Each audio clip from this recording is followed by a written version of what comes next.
shore boats went ashore from the Hispaniola, while the captain, the squire, and I talked matters over in the cabin. If there were a breath of wind, we could overpower the mutineers still on the ship, cut loose the anchor, and sail away, the captain said. Then Hunter came in and shut the door behind him. Jim Hawkins was on one of those boats. He's gone ashore with the rest, he said. Even wind won't help us now. We can't leave, the captain said. I fear for his safety. We may never see the lad again, the squire said. We all went up on deck, and there was a nasty stench of illness in the air that made me sick. The 6 remaining scoundrels were sitting and grumbling under a sail in the forecastle. Ashore, we could see the 2 boats tied up, with one man sitting in each near the mouth of the river. I can't just sit here, I said. I'm going ashore in the rowboat. I'm going with you, Hunter said. The map had indicated a stockade, and Hunter and I steered the rowboat in its direction. The 2 men guarding the shore boat seemed anxious at our appearance. I could see the pair discussing what they ought to do. But they had their orders, I suppose, and decided to stay where they were. There was a slight bend in the shoreline, and I steered out of their line of sight. When we landed, I jumped out and ran, with a pistol in each hand. I had hardly gone 100 yards when I reached the stockade. Inside a 6-foot-high fence was a sturdy log house with a spring of clear water that rose up underneath it. The house could hold 30 people in a pinch, and there were some holes in the walls for men with muskets to defend the stockade. Around the building was a wide space that inclined upward, so whoever controlled the log house had every advantage over any attackers. This spring is particularly advantageous, I thought. We have arms and ammunition on the Hispaniola, things to eat, and excellent wines, but no water. Just then, I heard the cry of a man at the point of death ringing over the island, followed by the distinct clap of a pistol. Jim Hawkins is dead, I thought. Immediately, I returned to the shore and jumped in the rowboat, and Hunter made the water fly until the boat was soon alongside the Hispaniola. When I was back aboard the ship, I found everyone shaken. The squire had his head in his hands, and one of the 6 crewmen seemed tortured by guilt as well. That one, Captain Smollett said, nodding toward him, nearly fainted when he heard the gunshot. One little push, and that man will join our side. I told the captain about my plan to take refuge inside the stockade, and we settled on the details. Red Ruth would stay in the galley with loaded muskets for protection. Hunter brought the boat just off the stern, and Joyce and I started loading powder tins, muskets, bags of biscuits, pork, some wine, and my invaluable medicine chest. In the meantime, the squire and the captain stayed on deck.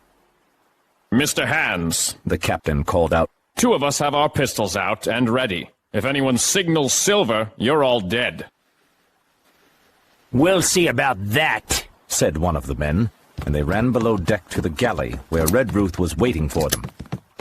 The crewmen scattered throughout the ship, and every time one popped his head out of an opening, the captain would point his pistol and say, "Down, dog!" By this time, we had the rowboat loaded as much as we dared, and Joyce, Hunter, and I quietly made for shore as fast as the oars could take us.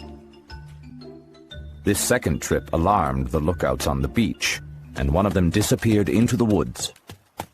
We soon touched land and transferred everything into the stockade, and Hunter and Joyce stayed to guard the house while I rowed back to the Hispaniola. The squire, who was waiting, caught the boat and secured it, and we started loading it with more provisions. After the squire, Red Ruth, the captain, and I each took a musket and a cutlass, we dumped the rest of the arms and powder near the cabin overboard into the sea. By this time, we heard sailors faintly calling to each other from the direction of the 2 boats.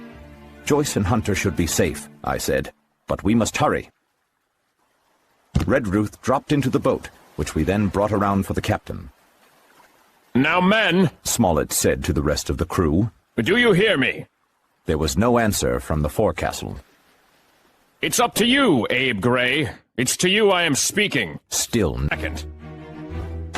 There was a sudden racket, a sound of blows, and out burst Abe Gray with blood on his cheek.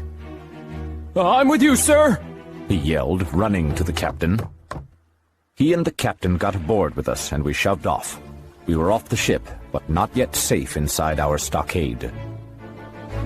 Our little boat was gravely overloaded. In addition to our supplies, we were carrying 5 grown men, and 3 of them, Trelawney, Redruth, and the captain, were over 6 feet tall.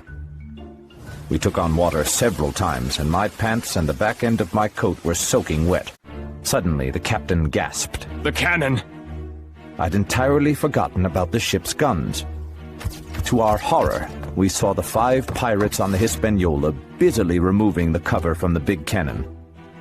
Not only that, but I realized the cannonballs and some powder had been left behind. Israel was Flint's gunner, said Gray hoarsely.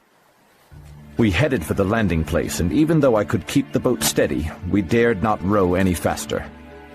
Unfortunately, this course displayed our broadside to the Hispaniola, and we offered a huge target for the pirates. I could see that rascal Israel on the deck putting the cannonballs down the gun's neck. Mr. Trelawney, said the captain. I need you to pick off one of those men. Mr. Hands, if possible. Trelawney was as cool as steel while he prepared his gun. Now, the captain said. Easy with that musket, sir, or you'll tip the boat. Everyone stand by to trim her when he pulls the trigger. The rowing stopped, the squire raised his gun, and we leaned over to the other side to keep the balance. By this time, the pirates on the Hispaniola had turned the cannon toward us. Israel, who was at the muzzle with the rammer, was the most exposed. However, just as Trelawney fired, Israel bent down and the shot whistled over him. It hit one of the other 4 pirates, and he fell with a cry. His cry was echoed not only by his companions on board, but also by a great number of voices from the shore, as the other pirates came out from among the trees. "The pirates are going toward the boats," I said. "Row!" cried the captain. "We mustn't mind if we flood her now. If we can't get ashore, we're done for." "They're taking only 1 boat," I said. "The crew of the other boat is staying on the shore to cut us off."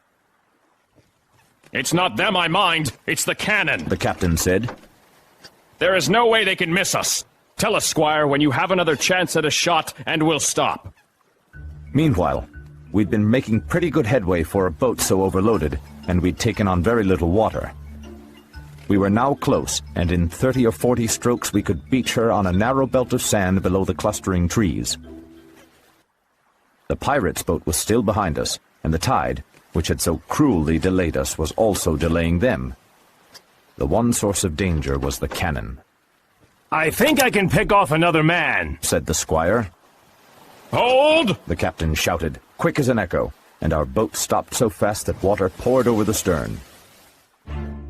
A cannonball came toward us at that same instant, and the squire's shot missed. Where the cannonball hit, no one could tell, but it must have gone over our heads and plunged into the water, because its impact contributed to our disaster. At any rate, our boat sank in 3 feet of water. The captain and I got to our feet, but the other 3 went under and came up drenched. So far, there was no great harm. No lives were lost, and we could wade ashore safely, but all the food and supplies were under water. To make things worse, only 2 guns out of the 5 remained ready to use. Instinctively, I'd snatched my musket and held it over my head, and the captain had wisely carried his over his shoulder. But the other 3 were soaked. We heard voices in the woods along the shore, and we worried we might be cut off from the stockade in our weakened state. I also worried whether Hunter and Joyce could withstand an attack. Hunter was steady, but Joyce was a polite house servant, not a man of war. So we waded ashore as fast as we could, leaving behind the poor rowboat and half of all our powder and provisions.